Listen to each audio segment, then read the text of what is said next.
tout le monde a vécu ça, soit en conseil ou en direct en entrepreneur, à quel moment on se dit qu'on va lever un tour et qu'est-ce qu'on doit, quand on le fait, qu'est-ce qu'on doit avoir dans sa besace pour le faire et le faire correctement.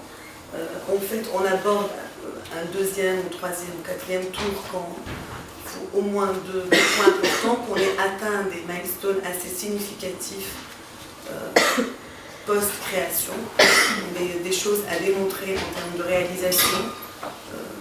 Et c'est surtout quand on a une stratégie de croissance assez claire, on est au clair sur ce qu'on va faire des fonds levés.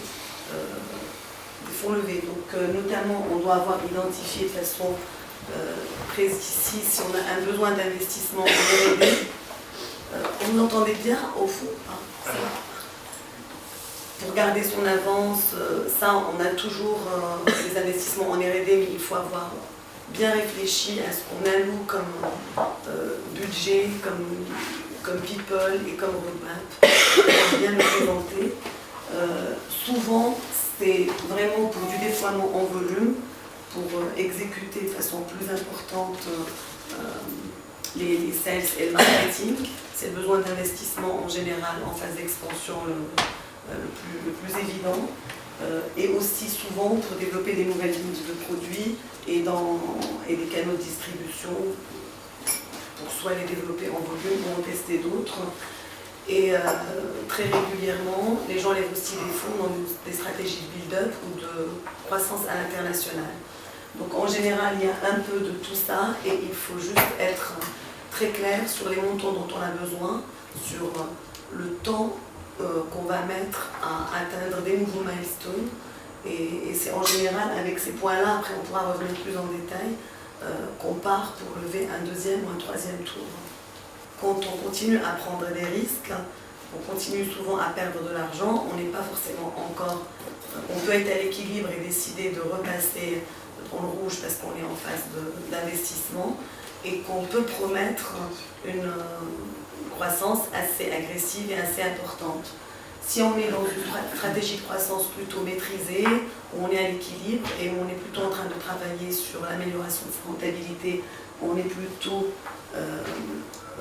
acteur du capital développement, et si on a une forte rentabilité qui est déjà éprouvée et qu'on est dans une réflexion de cash out, du levier, on regarde plutôt des acteurs de LBO, MBO, on travaille avec on privilégie de se rapprocher de gens du corporate venture quand on a intérêt de façon assez claire pour des alliances stratégiques qui vont vraiment aider l'entreprise dans son développement, sans pour autant l'empêcher d'avoir une sortie correcte par la suite, ça aussi on peut en parler. Et puis quand on a plutôt une approche où on préfère travailler avec des personnes privées parce qu'on a des enjeux communs et qu'on n'est pas forcément à l'aise sur les termes de gouvernance classique et notamment de sortie des fonds institutionnels, c'est plutôt avec des family office. Souvent ça peut être mélangé, et puis comme on ne fait pas tout le temps ce qu'on veut, on peut démarrer avec un certain type de fonds et puis travailler avec d'autres fonds par la suite. On a souvent une tactique d'approche. Est-ce qu'on a du temps ou pas de temps? Est-ce qu'on se donne 1 an pour lever de l'argent ou 3 mois?